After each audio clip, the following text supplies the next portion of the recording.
autres infos qui ont marqué l'actualité. On commence avec la piste d'un reconfinement national qui s'éloigne pour laisser place à des décisions au cas par cas. Selon BFM TV, Emmanuel Macron a estimé hier face à des élus que compte tenu de la situation, je cite, il faut mieux régionaliser pour lutter contre l'épidémie de Covid-19. Une ville inquiète particulièrement l'exécutif. En ce moment, il s'agit de Dunkerque.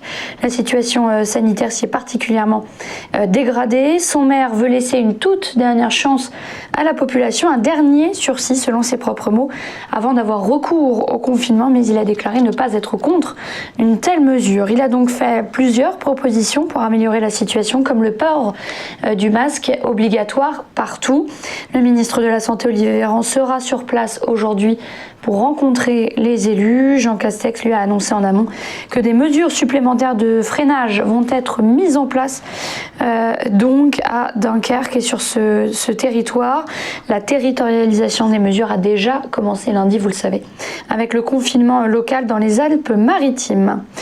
Elisabeth Borne a confirmé que les salariés âgés de 50 à 64 ans avec des pathologies chroniques pourront se faire vacciner, et ce, dès ce vendredi en entreprise, donc s'ils le souhaitent.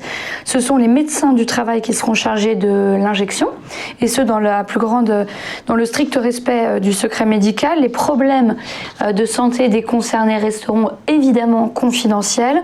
L'administration du vaccin AstraZeneca en entreprise ne concerne que les personnes extrêmement vulnérables, celles qui ont des pathologies chroniques, par exemple des problèmes cardiovasculaires, respiratoires ou encore des problèmes d'obésité.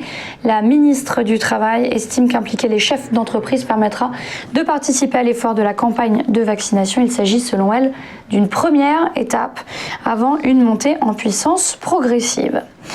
Un mot rapidement sur la belle montée en puissance des énergies renouvelables. En 2020, elles ont représenté plus du quart de la consommation en électricité des Français, 26,9% très exactement, contre 23,1% l'année précédente. La filière éolienne et les parcs hydrauliques ont tiré la production vers le haut.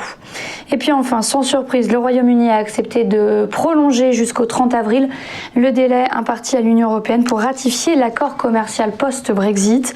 Son application provisoire devait prendre fin le 28 février, mais le Parlement avait déjà prévenu qu'il lui faudrait plus de temps. Un porte-parole du gouvernement britannique a également fait part de la déception de Londres et a demandé à l'Union européenne de respecter le nouveau calendrier. Voilà pour les principales informations.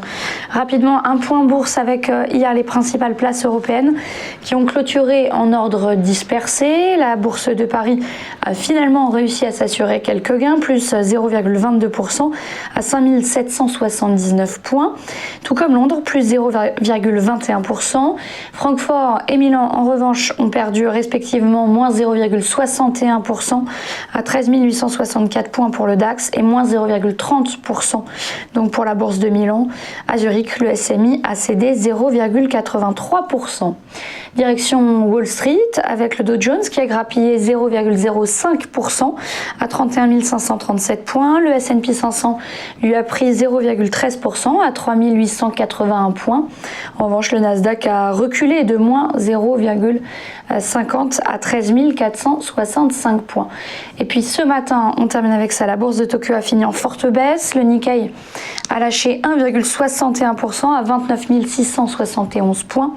Et le Topix a chuté de 1,82% à 1903 points. Voilà pour l'essentiel de ce point bourse. Merci d'être avec nous. On revient dans un instant pour le Chronodax. À tout de suite.